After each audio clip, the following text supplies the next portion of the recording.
제가 어렸을 적에 제가 살던 지역에 큰 절이 몇 군데 있었습니다. 큰 절이 있다 보니까 이제 저는 국민학교를 다녔거든요. 국민학교 때 소풍을 매번 절로 가는 거예요. 그래서 뭐 이번에는 이 절, 그 다음에 가을 소풍 때는 저 절로 해가지고 절로만 이렇게 소풍을 가는데, 절에 가면은 일주문이 있고 이렇게 사천왕문이 또 있잖아요. 친구들은 뭐가 좋은지 이것저것 구경하고 대웅전도 구경하고 막 그러더라고요. 근데 저는 사천왕 되게 무섭잖아요. 아예 쳐다보지도 않고, 대웅전 가도 이렇게 보면은 불상이 있고 조만한 불상도 있고, 근데 별로 관심을 갖지 않았습니다. 왜 그랬냐면은 그것들이 우상이기 때문에 그 관심을 갖지 않았습니다. 저희 집은 이렇게 제사가 되게 많았던 집이거든요. 1년에 저희 큰 집에 제사가 10번 정도 제사가 있었습니다. 매번 제사 때마다 저희 어머니와 저희 가서 또 음식을 하게 되는데, 이제 저희 어머니가 항상 이렇게 교육을 하셨죠. 제사상에 절하면 안 된다. 그리고 제사상에 올린 음식 먹으면 안 된다. 이렇게 이야기를 하셔가지고 저는 절대 절하지 않았고 제사상에 올라간 음식도 먹지 않았습니다. 항상 이렇게 저희 할머니께서 이렇게 소고기 육포를 하시는데, 육포는 양을 조금밖에 안 하세요. 그러니까 제사상에만 올리는 거예요. 그러니까 제가 늘 육포가 먹고 싶었는데 육포를 먹지 못했던 그 안타까움이 있었습니다. 그런데 이제 제가 그렇게 나는 우상 숭배하지 않고 살았습니다라고 자신 있게 이야기하면서 살았는데, 제가 이제 고등학생 때 이제 교회 수련회를 가가지고 목사님께서 이렇게 말씀하시는 거예요.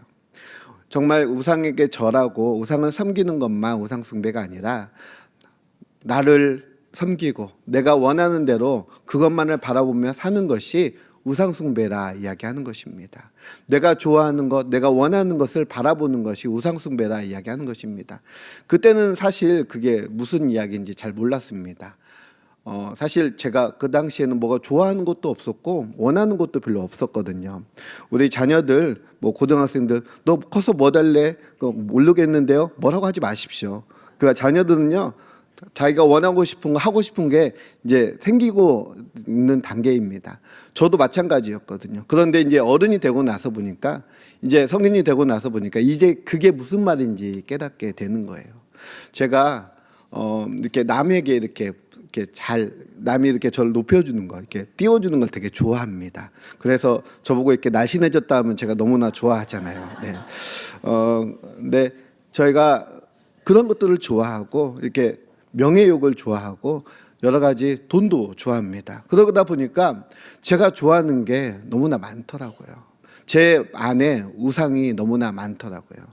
그래서 제가 그 말씀을 다시 한번 들었을 때에, 나는 우상 숭배자입니다. 나는 우상을 섬겼습니다. 하나님 나를 용서해 주세요라고 회개 기도할 수밖에 없었습니다.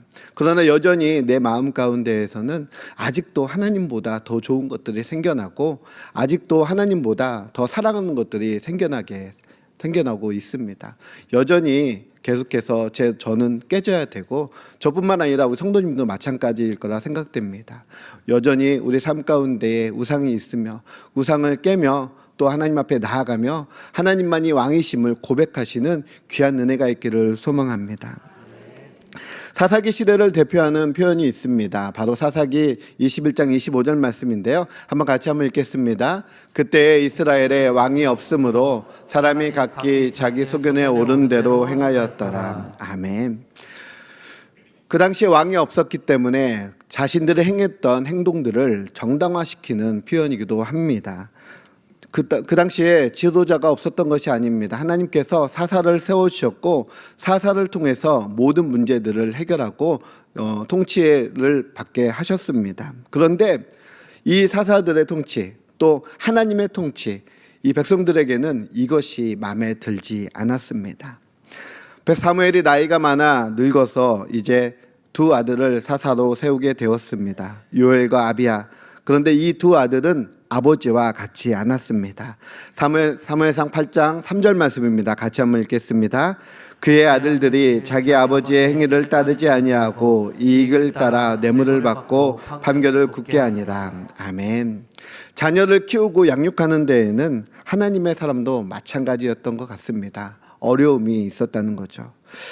그 아버지가 하나님을 섬기며 순종하는 삶을 살며 그 모습을 보고 자랐을 텐데 그 아들들의 행위가 그 아버지의 행위와 같이 아니하다라고 기록하고 있습니다. 이익을 따라 뇌물을 받고 판결을 굽게 하는 것입니다. 유전 무죄, 무전 유죄가 되는 것입니다. 이러한 행위들은 백성들의 원성을 사기 시작합니다. 그리고 이것이 빌미가 되어서 다시 이스라엘 백성들은 하나님께 왕을 요구하기 시작합니다. 사무엘상 8장 4절 5절 말씀 같이 한번 읽겠습니다. 이스라엘 모든 장로가 모여 라마에 있는 사무엘에게 나아가서 그에게 이르되 보소서 당신은 늙고 당신의 아들들은 당신의 행위를 따르지 아니하니 모든 나라와 같이 우리에게 왕을 세워 우리를 다스리게 하소서 한지라. 아멘. 이스라엘의 각 지파 지도자 바로 장로들이 사무엘에게 나옵니다. 당신의 아들들의 행위가 당신을 따르지 아니하니 이제 모든 나라들과 같이 우리에게도 왕을 세워달라 요구합니다. 수많은 지도자들이 있었고 그들이 타락했으며 그들이 범죄했고 또 이스라엘 백성 또한 범죄했습니다. 그러면서도 그들은 이렇게 이야기하는 것입니다. 당신의 아들들이 정의롭지 않으니 우리를 정의와 공평으로 다스릴 왕을 세워달라는 것입니다. 사무엘에게도 고민이 있었습니다. 자신의 아들들이 하나님의 말씀에 순종하고 자신의 행위를 따랐다면 왕을 요구하지 않았을까? 아마 그렇지 않았을 것입니다. 그들의 죄악된 본성은 끊임없이 자기가 왕이 되려 하며 왕을 요구했다는 것입니다. 사무엘은 이 이야기를 듣고 기뻐하지 않았습니다. 그리고 하나님께 기도합니다. 우리 6절 말씀을 같이 한번 보도록 하겠습니다. 우리에게 왕을 주어 우리를 다스리게 하라 했을 때에 사무엘이 그것을 기뻐하지 아니하여 여호와께 기도하며 아멘. 그들이 왕을 달라 요구했을 때에 그들에게 왕이 없어서가 아닙니다. 사무엘이 나이가 많아 그의 아들들이 부패하고 타락했던 것은 핑계에 불과할 뿐입니다. 그들은 그 말 안에 자신들의 속내를 감추고 있습니다. 호시탐탐 기회를 엿보면서 이스라엘에도 주변 나라들과 같이 새로운 변화가 필요하다 생각했다는 것입니다. 하나님이 왕이 되시는 나라에서는 하나님이 눈에 보이지 않으시기 때문에 늘 대언자인 사무엘을 통하여 하나님께서 통치하셨습니다. 그런데 주변의 나라들은 어떻습니까? 바로 주변에 있는 바로 대적인 블레셋만 하더라도 여러 지방의 왕이 있었습니다. 그리고 왕을 필두로 일사불란하게 모든 일들이 진행되는 것들을 보게 됩니다. 그리고 정치, 경제 또 군사적인 부분에서도 왕이 중심이 되어서 모든 것을 이끌어가는 것을 보게 됩니다. 그렇기에 그들은 늘 왕이 있었으면 좋겠다, 왕이 있었으면 좋겠다. 그러나 이 내면에는 내가 왕이 되었으면 좋겠다라는 마음이 담겨 있는 것입니다. 그러던 차에 사무엘의 아들들에게 문제가 생긴 것입니다. 영적 리더십에 문제가 생겼습니다.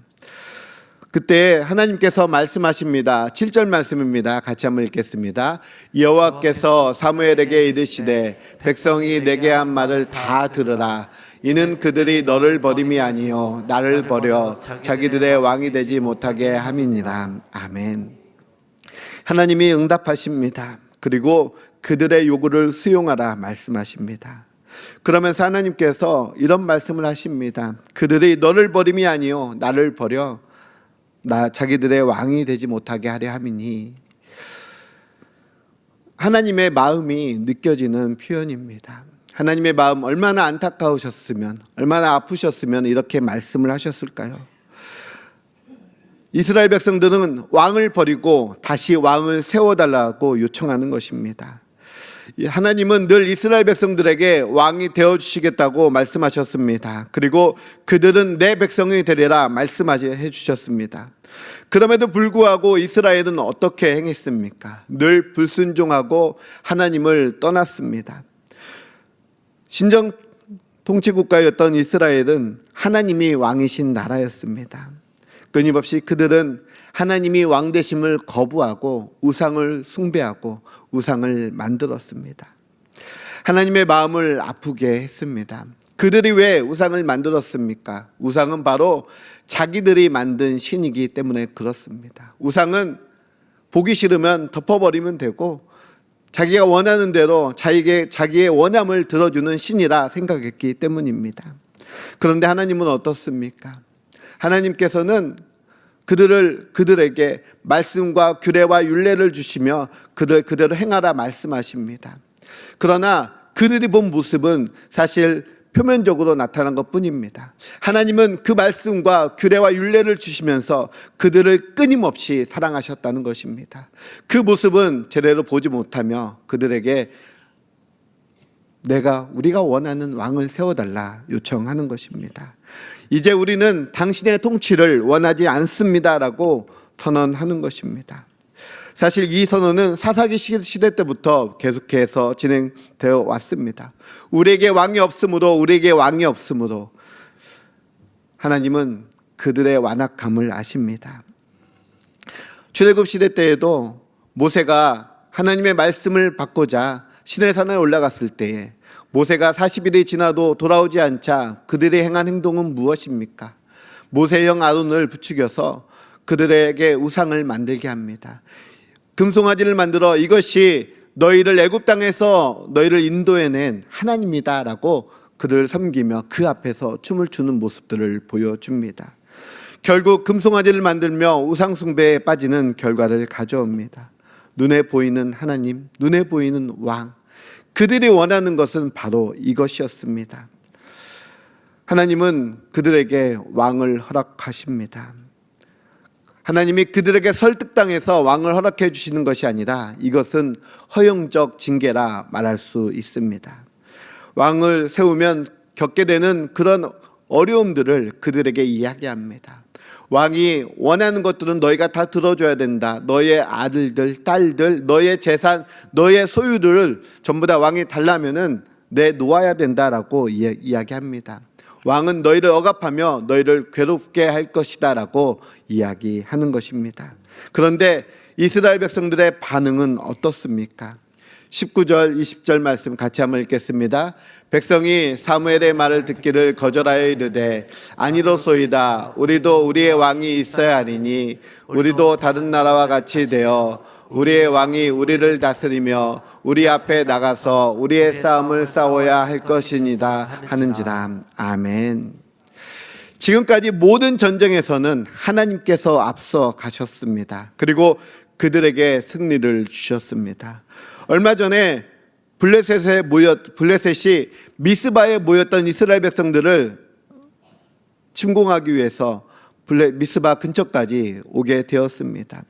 그때 변변한 준비조차 하지 못했던 이스라엘은 어떤 방법으로 승리를 하게 됩니까? 바로 하나님께서 우레와 천둥을 내리셔서 그들을 혼비백산하게 만들고 그들을 전쟁에서 패하게 만드셨습니다. 바로 블레셋이 이렇게 패했다는 것입니다. 하나님께서는 이스라엘을 승리케 하시려고 초자연적인 방법까지 동원하시며 그 전쟁 가운데 승리를 허락해 주셨습니다. 그런데 늘 그들의 전쟁 앞에서 먼저 행하셨던 하나님이 이제는 필요 없다는 것입니다. 이스라엘 백성들은 주변 국가의 위협과 공격이 무엇 때문인지 제대로 알지 못하고 있습니다. 그들이 하나님을 왕으로 제대로 섬기지 못했기 때문에 하나님의 말씀에 불순종하고 거역했기 때문에 벌어진 일인데 그 일들을 타개하기 위해서 또 다시 한번 하나님을 거역하고 하나님께 불순종하는 죄를 저지르게 되는 것입니다. 이제 사무엘의 영적 권위도 무너져 버렸습니다. 그가 되어나는 하나님의 말씀을 거부합니다. 백성이 사무엘의 말을 듣기를 거절하여 이르니 라고 이야기하고 있습니다. 그들이 거부하는 대상은 사무엘이 아닙니다. 하나님입니다. 하나님의 말씀을 거부하는 것입니다. 하나님께서 그럼에도 불구하고 이스라엘에게 한 왕을 세워주십니다. 하나님은 사무엘에게 한 베냐민 청년을 만나게 하십니다. 그는 그의 아버지가 잃어버렸던 암나기를 찾기 위해서 사무엘을 만나러 온 것입니다. 성경은 사울에 대해서 이렇게 표현하고 있습니다. 사무엘상 9장 2절 말씀입니다. 기스에게 아들이 있으니 그의 이름은 사울이요 준수한 소년이라. 이스라엘 자손 중에 그보다 더 준수한 자가 없고 키는 모든 백성보다 어깨에 이만큼 컸더라. 아멘. 사울은 준수한 청년이자 키가 큰 보기에 좋은 청년이었습니다. 그리고 그는 겸손하기까지 했습니다. 그런데 이 안에 하나님 마음에 합하였더라, 하나님 마음에 합한 자였더라 라는 표현은 등장하지 않습니다. 하나님은 이스라엘 가장 작은 지파였던 베냐민 지파에서 그 기스라는 사람의 아들을 택하여서 이제 이스라엘의 왕으로 세워주십니다. 사울은 자신이 가장 작은 자임을 매 순간 잊지 않고 살았습니다. 그리고 하나님 앞에서 아무것도 아닌 존재, 미약한 존재임을 고백했습니다. 그리고 하나님과 사람 앞에서 교만하지 않고 겸손한 모습을 보였습니다. 사무엘은 사울에게 기름을 붓습니다. 오늘 본문 말씀인데요. 그리고 사무엘상 10장 6절 말씀입니다. 같이 한번 읽겠습니다. 내게는 여호와의 영이 크게 임하리니 너도 그들과 함께 예언을 하고 변하여 새 사람이 되리라. 아멘. 사무엘이 기름을 붓자 그가 변하여 새 사람이 되었다라고 성경에서 말씀하고 있습니다. 사울은 하나님의 영이 임하고 또 예언한 자들을 만나서 사울도 예언하게 되리라 하는 말씀의 증표를 받습니다. 그리고 그 말씀이 그대로 응답되는 것들을 보게 됩니다. 사무엘에게 들었던 말씀이 그대로 이루어지자 사울도 그 말씀에 순종합니다. 이후에 사무엘은 백성들을 미스바로 모이게 합니다. 미스바가 어떤 곳입니까? 위기의 상황 가운데 그들이 함께 모여서 하나님께 회개하고 예배를 드렸던 그 기도의 장소 미스바입니다. 그곳에서 그 자리에서 다시 한번 이스라엘의 왕을 뽑습니다. 그리고 베냐민 지파 또 기스의 아들 바로 사울이 그 자리에서 왕으로 선출되게 됩니다. 사람이 원한 왕이었지만 하나님은 그에게 기름을 부어주시고 하나님의 영에 감동하게 하십니다. 그런데 사울의 안타까움은 이 마음이 변치 않아야 되는데 이 마음이 변했다는 것입니다. 우리가 잘 아는 것과 같이 불순종의 대명사, 또 다윗과 대비가 되는 그 악의 대명사가 바로 사울입니다. 사울은 처음에는 겸손한 자의 모습을 보였습니다. 그러나 겸손은 늘 그렇듯이 또 상황에 따라 자리에 따라 어쩌면 달라지고 변화되는 모습을 보여주게 합니다. 그리고 그가 교만해지고 하나님의 말씀에 순종하지 아니하는 모습을 보이자 하나님은 그를 버리게 되는 것입니다. 그러나 하나님께서는 이스라엘 백성들이 하나님의 말씀을 따르지 않았지만 결코 그들을 포기하지 않으십니다. 사울은 이스라엘의 왕이 되어서 주변의 국가들과 전쟁에서 연전연승을 거두게 됩니다. 사무엘상 14장 47절 48절에 그 승리의 모습들이 기록되어 있습니다. 사울이 이스라엘 왕위에 오른 후에 사방에 있는 모든 대적 곧 모압과 암몬 자손과 에돔과 소바의 왕들과 블레셋 사람들 쳤는데 향하는 곳마다 이겼고 용감하게 아말렉 사람을 치고 이스라엘을 그 약탈하는 자들 손에서 건졌더라. 아멘.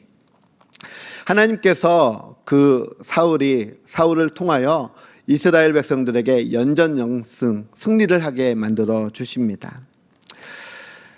그런데 그랬던 사울이 하나님 앞에서 불순종을 하게 됩니다. 불순종의 사건이 크게 두 가지 사건이 있는데요. 한 번은 블레셋과의 전쟁 가운데에 사무엘이 약속한 시간 내에 오지 않자 그가 먼저 하나님 앞에 번제를 드리는 사건이 있었습니다. 그리고 오늘 또 본문에서 다룰 또 아말렉 전투의 사건이 있습니다. 하나님께서는 사울에게 말씀하십니다. 바로 아말렉을 쳐서 그들을 진멸하라 말씀하시는 것입니다. 사무엘상 15장 2절 3절 말씀입니다. 우리 노란 부분만 같이 한번 읽도록 하겠습니다. 시작. 아말렉을 쳐서 그들의 모든 소유를 남기지 말고 진멸하되. 아멘. 하나님께서는 이 아말렉에 대한 징계를 명하십니다. 이 진멸이라는 잔인한 방법을 사용하신 이유가 분명히 있습니다. 이 아말렉은 이스라엘이 출애굽 때에 이스라엘을 공격하여 이스라엘을 괴롭게 했던 민족이기 때문입니다. 그 당시에 하나님께서 이 아말렉에 대한 진멸의 말씀을 해주셨습니다. 그리고 이때에 다시금 이 진멸의 약속을 행하여 주십니다. 바로 이 전쟁은 아말렉에 대한 심판이요 징계라는 사실입니다. 이 전쟁 가운데에 아말렉이 이스라엘을 쳐들어와서 전쟁을 벌인 것이 아니라 사울이 수많은 군대를 이끌고 가서 아말렉 성을 쳐서 벌인 전쟁입니다. 사울은 이 말씀을 듣고 백성들과 함께 아말렉 성으로 갑니다. 그리고 하나님은 이 전쟁에서 승리하게 하십니다. 그런데 우리가 잘 아는 것과 같이 사울은 하나님의 말씀에 순종하지 않습니다. 사무엘상 15장 9절 말씀에 이렇게 기록되어 있습니다. 같이 한번 읽겠습니다. 사울이 백성과 아각과 그의 양과 소의 가장 좋은 것 또는 기름진 것과 어린 양과 모든 좋은 것을 남기고 진멸하기를 즐겨 아니하고 가치 없고 하찮은 것은 진멸하니라. 아멘. 사울이 행한 일이 무엇입니까? 좋은 것은 진멸하지 않고 하찮은 것은 진멸하는 것입니다. 선별적으로 진멸하는 것입니다. 하나님이 말씀하셨던 것은 모든 것을 진멸하라 말씀하셨습니다. 그런데 사울은 이 하나님의 말씀에 순종하지 않는 것입니다. 결국 사울은 이 일로 인하여 하나님께 버림을 받습니다. 사울은 자신이 원하는 대로, 자기가 원하는 대로 그 일을 행했기 때문입니다. 그때 하나님께서 사무엘에게 이렇게 말씀하십니다. 11절 말씀입니다. 노란 부분만 같이 한번 읽겠습니다. 내가 사울을 왕으로 세운 것을 후회하노니. 아멘. 하나님께서는 너무나 안타까운 말씀을 하십니다. 바로 사울을 왕으로 세운 것을 후회한다라고 말씀하십니다.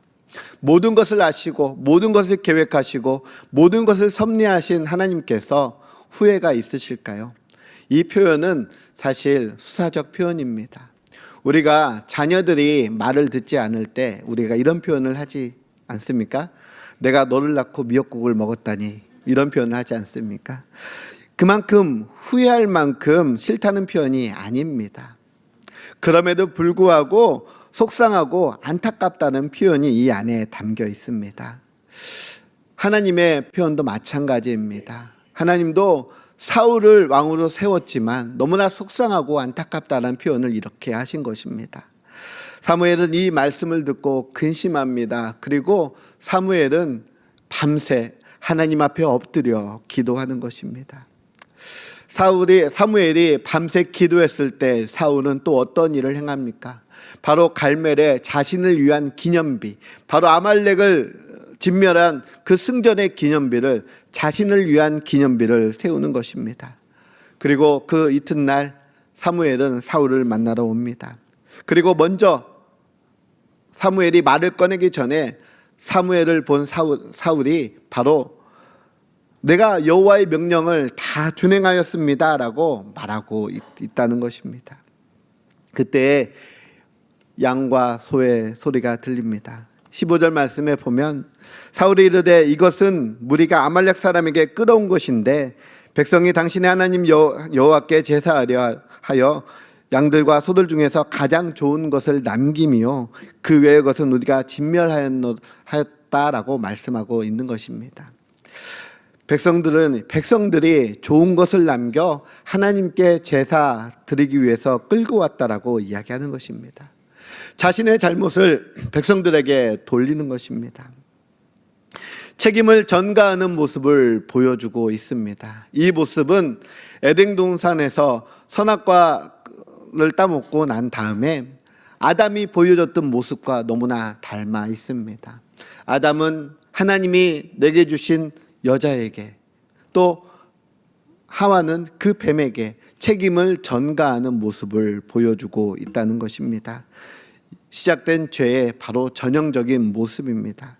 사울은 이것을 대수롭지 않게 생각합니다. 너무나 자랑스럽게 이야기하는 것입니다. 그런데 사무엘이 청천벽력과 같은 말을 선언합니다. 22절과 23절 말씀 같이 한번 읽겠습니다. 사무엘이 이르되 여호와께서 번제와 다른 제사를 그의 목소리를 청종하는 것보다 좋아하심같이 좋아하시겠나이까. 순종이 제사보다 낫고 듣는 것이 양의 기름보다 나으니 이는 거역하는 것은 점치는 죄와 같고 완고한 것은 사신 우생에게 절하는 죄와 같습니다. 왕이 여호와의 말씀을 버렸으므로 여호와께서도 왕을 버려 왕이 되지 못하게 하셨나이다 하니. 아멘. 하나님께서 너무나 강력하게 말씀하시는 것입니다. 순종이 제사보다 낫다. 하나님의 말씀을 듣는 것이 제사보다 낫다라고 말씀하시며 거역하는 것에 대해서 말씀하십니다. 이것은 점치는 죄와 같고 우상을 섬기는 것과 같다라고 분명하게 말씀하고 있습니다. 결국 하나님이 그를 버려 왕이 되지 못하게 하셨다라고 사무엘이 선언하고 있다는 것입니다. 사랑하는 성도님들, 사울뿐만 아닙니다. 우리의 모습도 우리의 삶도 그런 삶을 살고 있다는 것입니다. 여기에서 설교하고 있는 저의 모습도 마찬가지입니다.